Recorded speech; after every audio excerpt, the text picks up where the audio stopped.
Giraffes Can't Dance by Giles, Andreae, and Guy Parker-Rees.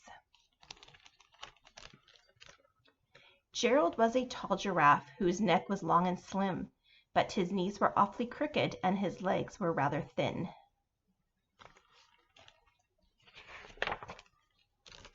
He was very good at standing still and munching shoots off trees, but when he tried to run around, he buckled at the knees.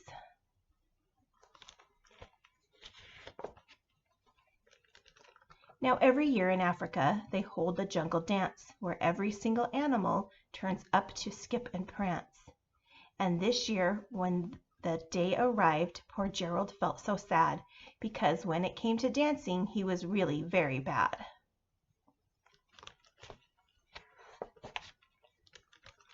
The warthogs started waltzing, and the rhinos rocked and rolled.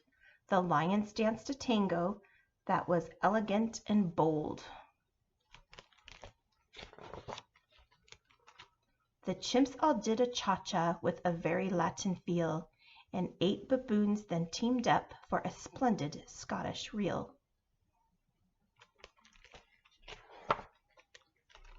Gerald swallowed bravely as he walked toward the floor, but the lions saw him coming, and they soon began to roar. "Hey, look at clumsy Gerald," the animals all sneered. "Giraffes can't dance, you silly fool. Oh, Gerald, you're so weird."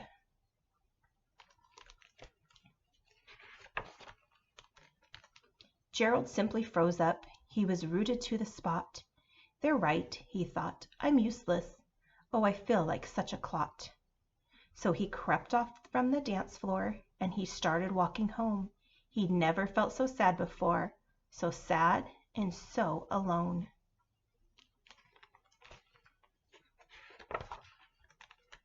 Then he found a little clearing, and he looked up at the sky. "The moon can be so beautiful," he whispered with a sigh. "Excuse me," coughed a cricket, who'd seen Gerald earlier on, "but sometimes when you're different, you just need a different song."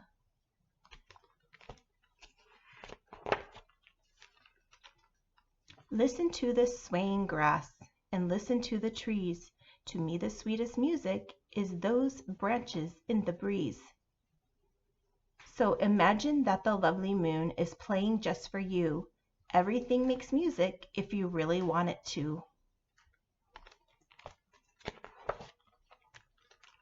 With that, the cricket smiled and picked up his violin. Then Gerald felt his body do the most amazing thing.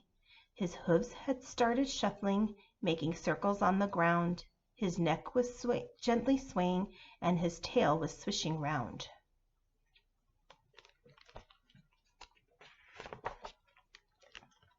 He threw his arms out sideways, and he swung them everywhere.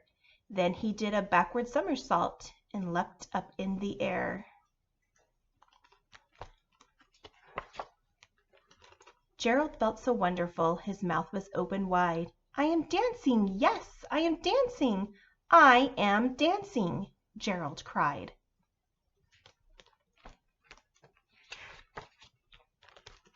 Then, one by one, each animal who'd been there at the dance arrived while Gerald boogied on and watched him, quite entranced. They shouted, "It's a miracle! We must be in a dream! Gerald's the best dancer that we've ever seen."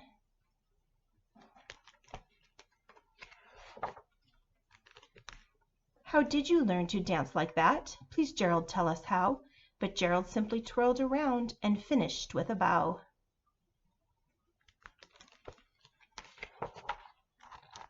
Then he raised his head and looked up at the moon and stars above. "We all can dance," he said, "when we find music that we love."